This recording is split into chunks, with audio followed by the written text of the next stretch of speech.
ठीक है, तो हम पढ़ रहे थे कि विकट एपरेटस कौन सी कंपनी का बना हुआ है, कि इसमें ऊपर से रीडिंग आती है या नीचे से रीडिंग आती है। अगर ऊपर से रीडिंग आती है मतलब हमारा ये बेंड हो गया, निडल यहाँ था ज़ीरो पे, इसका ज़ीरो यहाँ, एक ज़ीरो यहाँ रहेगा, ठीक है। ऊपर से 30 34 35 ऐसी रीडिंग, मतलब ऐसे इसमें मार्क बने रहते हैं, 34 35, या नीचे से 5 to 7। अगर ये पूरा निडल हमारा जाता है तो हमको समझ में आता है कि कंसिस्टेंसी मतलब नीचे से हमारी 5 to 7 या 5 to 10 रीडिंग आनी चाहिए, और ऊपर से भी 5 to 7, ठीक है। डिपेंड करता है कि नीडल की लोकेशन उसमें क्या है। तो जब 5 to 7 हमारी रीडिंग आ जाती है, देखो हमने 20% पानी मिलाया इसके हिसाब का, तो सीमेंट जब आप देखोगे, जब 20% पानी मिलाओगे तो आपका जो पेस्ट रहेगा एकदम सूखा रहेगा, उसमें आपको ऐसा लगेगा कि क्या मालूम सीमेंट गया भी है कि नहीं गया है। मतलब जैसे कि सिर्फ ऐसा, जैसे शक्कर पारे में मोयन मिलाते हैं, मोयन का मतलब होता है कि थोड़ा सा तेल या थोड़ा सा घी मिलाते हैं हम आटे में, तो वैसा आपको फील आएगा कि ये तो गीला ही नहीं हुआ है, फिर इसमें पेस्ट करेंगे तो कितना हम टेपिंग करें, ऐसा तो सेट ही नहीं हो पाएगा वो, ठीक है, ये सूखा रहता है, तो अपनी रीडिंग आ ही नहीं पाई। फिर हम करते हैं 25% पानी मिलाते हैं, दूसरी सीमेंट ली 400 ग्राम या 300 ग्राम, जो भी उसका ये कंटेनर का नाप होगा, फिर हमने क्या करा 25% पानी मिलाया, फिर देखा, फिर रीडिंग ली, नहीं आई ढंग से, फिर हमने 30% पानी मिलाया, मतलब रीडिंग फिक्स है, नीचे से 5 से 7 या ऊपर से, ठीक है, रीडिंग इसकी फिक्स रहती है, हमको उसकी रीडिंग लानी है, हम निकाल रहे हैं अलग अलग परसेंट पे।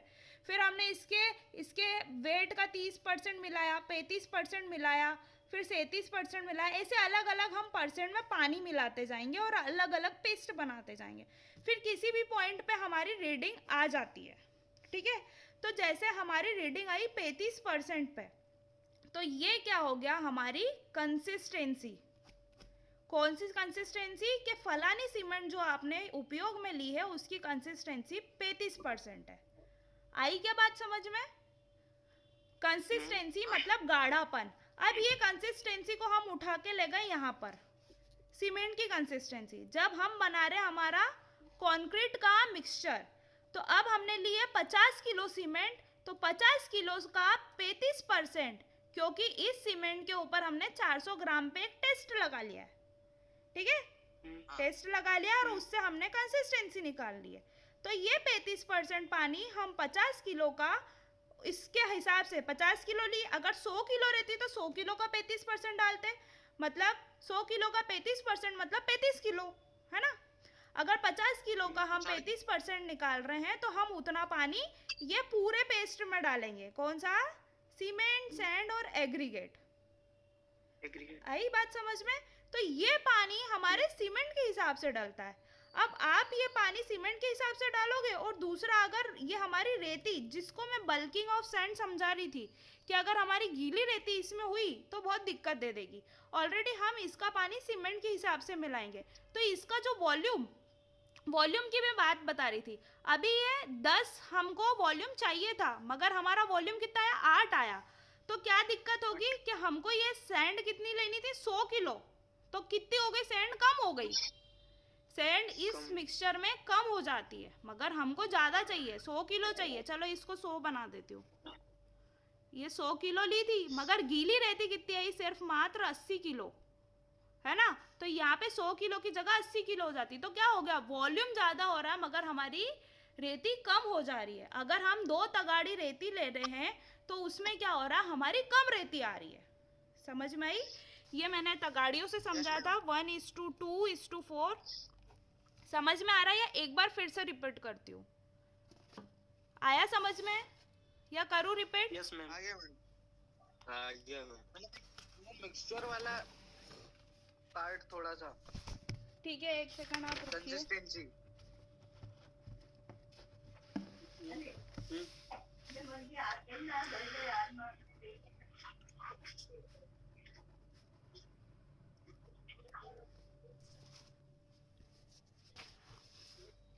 क्या लिखा है मैंने, बल्किंग ऑफ सैंड।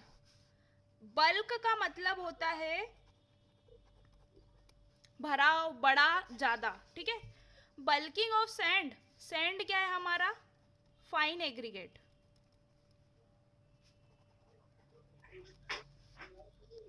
देखो समझना, वापस से पूरा रिपीट कर रही हूँ। बल्क क्या होता है कि हमारे सेंड की एक दिक्कत होती है कि वो वॉल्यूम बढ़ा लेता है। मतलब एक कटोरी में जितना आना चाहिए तो वो वॉल्यूम बढ़ा लेता है। मतलब वॉल्यूम बढ़ रहा है तो मतलब अपन को क्या लग रहा है कि ज़्यादा मटेरियल होगा। ठीक है, अगर हमारी एक रोटी एक डब्बा रोटियां बननी थी तो वो कितनी हो गई, 1.5 डब्बा हो गई। ठीक है, मगर हमको पता पड़ा कि भैया उसमें रोटियों की गिनती तो कम है, मोटी मोटी रोटी हो गई। समझ में आ रही है बात? या फिर रेत यस मैडम। वो कम हो गई, तो हमको जितनी रेती चाहिए थी उतनी रेती नहीं है, रेती तो कम है मगर वॉल्यूम बढ़ गया, आयतन बढ़ गया। उसमें जो पदार्थ हमको चाहिए वो तो कम है मगर वो आयतन उसका बढ़ गया। तो आयतन कैसे बढ़ेगा, जब हमारी रेती गीली होगी। ठीक है, अब हम ला रहे हैं नदी में से रेती, ऑलरेडी वो गीली रहती है, नदी में पानी रहता है तो। और दूसरी चीज़, उसकी मिट्टी हमको धोने के लिए उसको वॉश करना पड़ता है। ठीक है, तो ये वॉश करी हुई रेती हम लाए तो हमको जितनी रेती चाहिए थी, मैं अभी रेशो की बात कर रही हूँ उदाहरण के लिए, 1:2:4, सीमेंट, सैंड और ये एग्रीगेट। सबको तीनों चीज़ों के बारे में पता है ना, क्योंकि हम जब कंक्रीट पढ़ेंगे तब इन तीनों चीज़ों को पढ़ेंगे। अभी ये मैं पदार्थ समझाने के लिए आपको इनका एक बेसिक बता रही हूँ। हम बात कर रहे हैं कि जहाँ हमको 2 कटोरी रेती चाहिए थी, इसका वॉल्यूम गीला होने के कारण बढ़ गया, तो ये जितनी चाहिए थी उतनी तो है मगर 2 कटोरी एक छोटी कटोरी हो गई, ज़्यादा हो गई। ठीक है, मगर हम क्या नादान इंसान, हमको थोड़ी मालूम कि ये वॉल्यूम गीले होने के कारण बढ़ा, तो हम इसको इग्नोर कर देंगे। हम तो क्या कम वॉल्यूम वाली रेती का उपयोग कर लेंगे।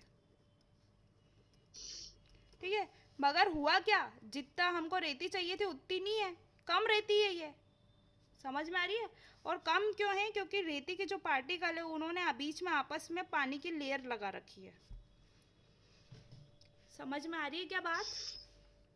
ठीक है, यस मैडम। पानी की जो एक लेयर लगा रखी है, तो इसके कारण क्या हो रहा है, ये वॉल्यूम बढ़ गया हमारा। मगर हमको कंक्रीट बनाना था तो हमने 2 का नाप कैसे रखा था, सूखी सूखी रेती का।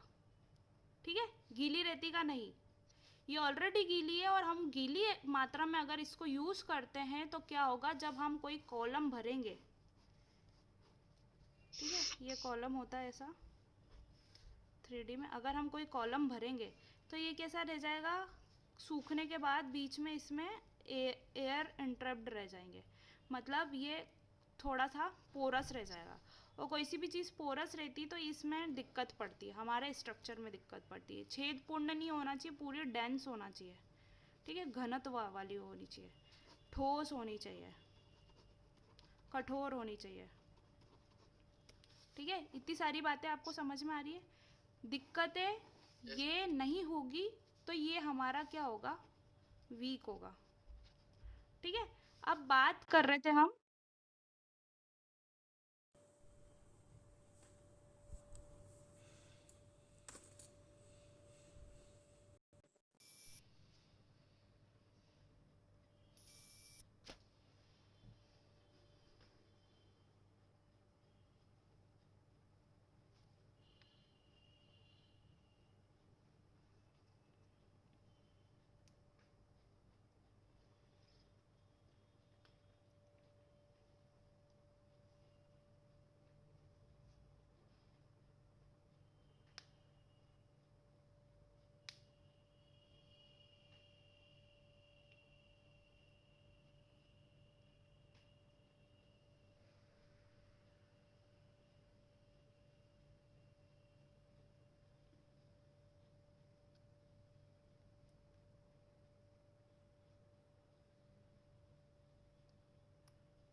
ज्वाइन करने को बोल मैम दी थी। आवाज नहीं आ रही। आवाज़ नहीं आ रही है बेटा, आप नेटवर्क में कम हो क्या, देखो डंडे कम आ रहे क्या।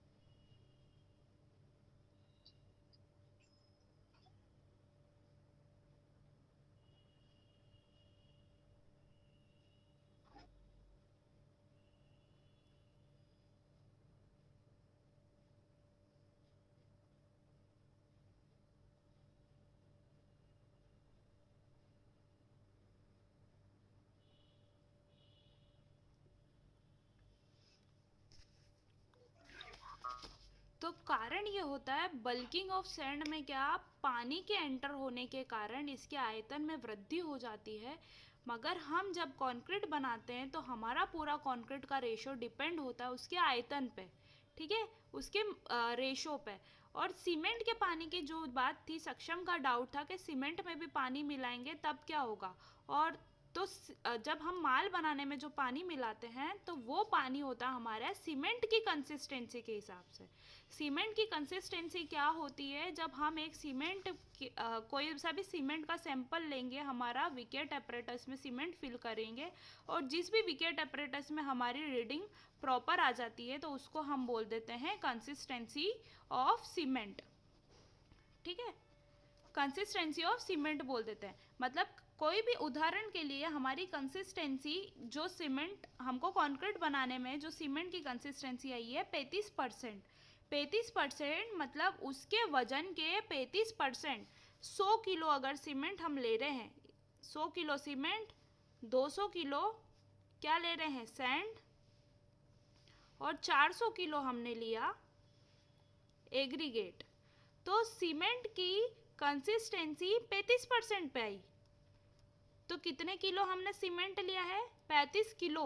तो हम इसमें पानी कितना डालेंगे, 35 लीटर या 35 किलो, ठीक है, 35 किलो हम ये पूरे मिक्स में पानी डालेंगे। आई है बात समझ में? क्योंकि कंसिस्टेंसी से कौन सा रेशो, 35 वाला पूछ रहे हो संजय,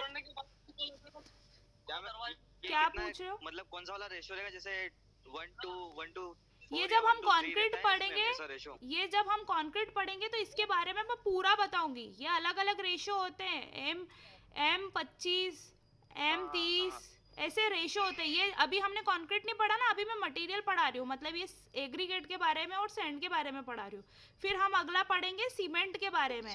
तो सीमेंट के बारे में हम सारी चीज़ें पढ़ेंगे, initial setting time, final setting time और कंसिस्टेंसी, इस सब का सब कुछ पढ़ेंगे। तब फिर हम पहुँचेंगे हमारे एग्रीगेट, तब मैं आपको बताऊंगी कि M25 क्या होता है, M30 क्या होता है और M35 क्या होता है।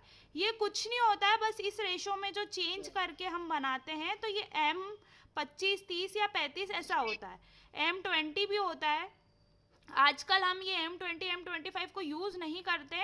अब आप बोलोगे मैडम ये M क्या है और ये 20 क्या है, नहीं ये 25 क्या है, नहीं ये 30 क्या है, नहीं 35 क्या है। M तो सब में लगा हुआ है, और 20, 25, 30, 35 क्या है। तो 20 बेटा ये है कि जब हमने कंक्रीट बनाया, ये M डिनोट करता है मिक्स, मिक्स मतलब ये मिक्स, ठीक है, ये वाला मिक्स जो हम बनाते हैं। तो इन सब में ये जो M20 है तो क्या बोलते हैं हम, मिक्सचर एट 20 न्यूटन पर mm², जो 1 mm² के एरिया पे 20 का भार झेल सकता है। समझ में आई बात? मतलब ये कितना भार झेलता है। तो ये जो हमारा 20 है, ये हमारा 1 mm² के एरिया पे 20 का भार झेल लेगा, मतलब टूटेगा नहीं। ये वाला कंक्रीट जो बनेगा, या बाद में फ्यूचर में अगर हमारे कॉलम पे, बीम पे या किसी भी चीज़ में हमने कंक्रीट में हमारा M20 का मिक्सचर बनाया है, तो अगर इतना भार आएगा तो वो झेल लेगा। 25 का भार आएगा तो झेल लेगा, 30 का भार आएगा तो झेल लेगा, 35 का भार आएगा तो झेल लेगा। एक M40 होता है। फिर उसके बाद में फिर मिक्स डिज़ाइन का अलग अलग क्राइटेरिया होता है, ठीक है, अलग अलग क्राइटेरिया और अलग अलग उससे हम मिक्स बनाते हैं। तो ये M4 मिक्स होता है और ये 24 इसकी कंप्रेसिव स्ट्रेंथ होती है। कंप्रेसिव स्ट्रेंथ मतलब किसी भी ब्लॉक को हमने दोनों साइड से फोर्स लगा करके तोड़ा, तो कौन से फोर्स पे ये ब्लॉक टूटा, ये सब हम पढ़ेंगे हमारे कंक्रीट में। तब आपको 20, 25, 30, 35 समझ में आएगा, और ये 1:2:4 क्यों लिया ये समझ में आएगा। अभी के लिए फ़िलहाल ये समझो कि ये जो अनुपात है इसमें सैंड, सीमेंट और एग्रीगेट कितना कितना मिलाना है उसकी बात चल रही है। तो जैसे 1 की बात मैं बता रही हूँ, तो मैंने एक मतलब हमने 100 kg क्या लिया, सीमेंट लिया। 100 kg में कितने मतलब बैग आ जाएंगे। एक बोरी सीमेंट में कितने किलो सीमेंट भरी होती है, बताओ आप सब, कॉमन क्वेश्चन है। 50 kg, ठीक है, 50 किलो सीमेंट की एक बोरी आती है, ठीक है। तो मैंने क्या कर ली, 2 बोरी खोल ली यहाँ पे, ठीक है, 2 बोरियां खोल ली मतलब 100 केजी सीमेंट खोल ली, और 200 किलो सैंड ली, है ना, हाँ क्या ली, 200 किलो मैंने रेती ली, और 400 किलो जो ली मैंने गिट्टी ली। ठीक है, इन तीनों को मैंने सूखा मिलाया। फिर क्या करूंगी, 100 किलो के हिसाब से 35% जो उसकी कंसिस्टेंसी आई थी, मतलब अगर मैं उसको पेस्ट बनाऊंगी या कॉन्क्रीट बनाऊंगी तो हमको क्या लगेगा, 35% पानी लगेगा। ठीक है, तोल माप के हम इसमें 35 किलो पानी डाल देंगे तो ये हमारा क्या बन जाएगा, कॉन्क्रीट बन जाएगा। आई बात समझ में, कंसिस्टेंसी भी आई। मैम। हाँ, अब कोई डाउट? मैम 35 किलो कम पड़ेगा मैम? 35 किलो कम पड़ेगा? हेलो। कौन बोला ये? हाँ मैम, मनीष बोला। मनीष मालविया। मैंने प्रैक्टिकल करके देखा, प्रैक्टिकल करके देखा? 70 लीटर पानी लगेगा मैम उसमें। हाँ मैम। देखे लेंगे बाद में, इसके बारे में आगे जब हम कंक्रीट पढ़ेंगे उस टाइम पे डिस्कस करेंगे। आप अभी रेगुलर आना क्लास में, फिर बात करते हैं आगे, या फिर 1:6 का मैम ये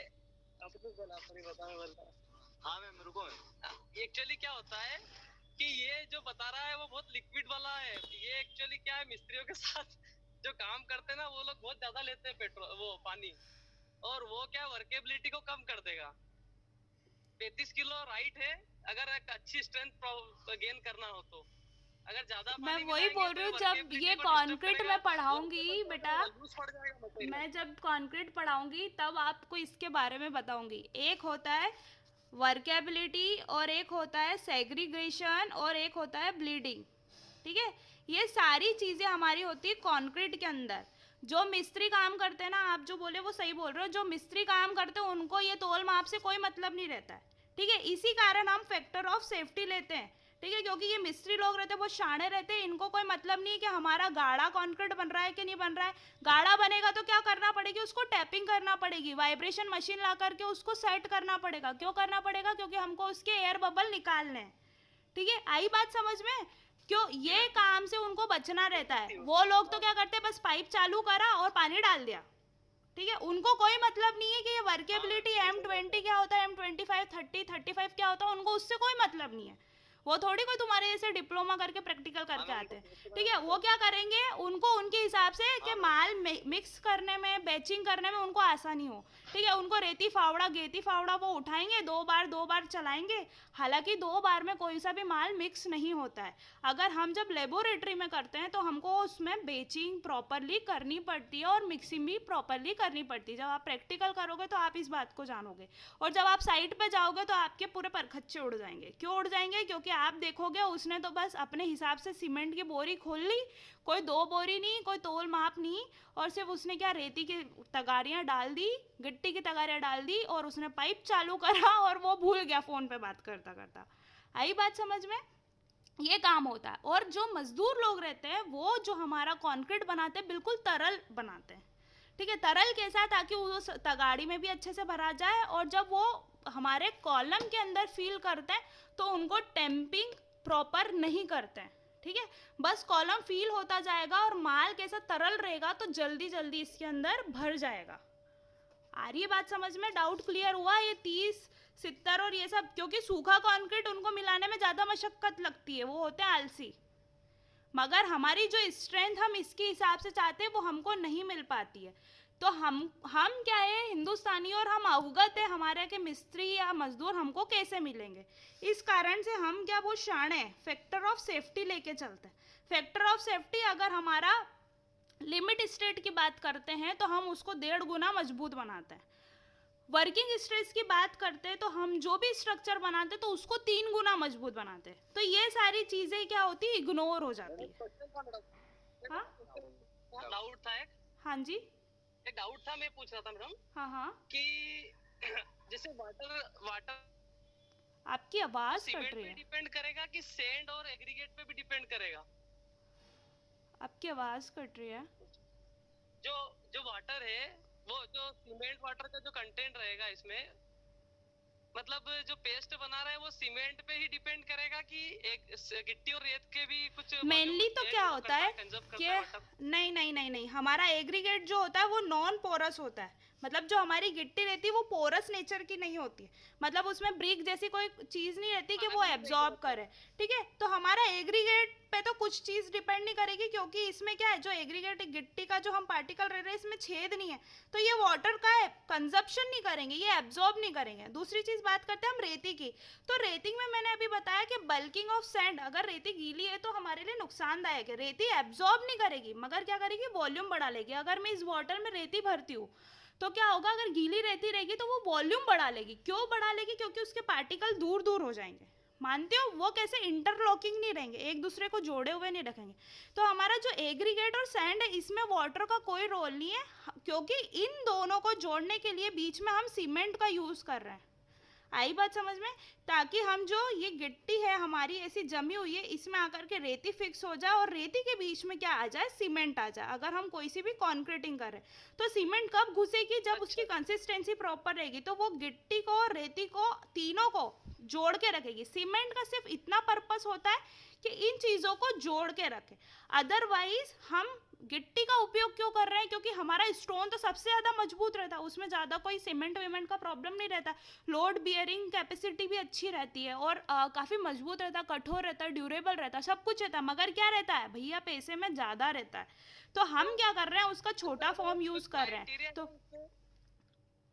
और दूसरी चीज़ क्या होती है, स्टोन का जो डेड वेट रहता है वो बहुत ज़्यादा रहता है। अगर हम आज के टाइम में स्टोन यूज़ करते हैं, हाँ एक डाउट है संजय, तुम्हारी आवाज ऐसी चेंज क्यों आ रही है, मुझे ये बताओ पहले तो। जो सीमेंट है, वाटर और सीमेंट का जो रेशो है,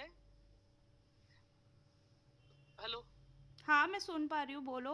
हाँ मैं पूछ रहा था कि वाटर और सीमेंट का रेशो क्या होना चाहिए, कि भाई 20 किलो में इतना केजी लगेगा, कोई रेशो बनाया है या कुछ इस टाइप से अंदाजन चलेगा किस टाइप से? नहीं नहीं नहीं, मैंने अभी तो आपको बताया, ये विकेट एपरेटस एक होता है। रुको मैं शेयर करती हूँ अपना स्क्रीन।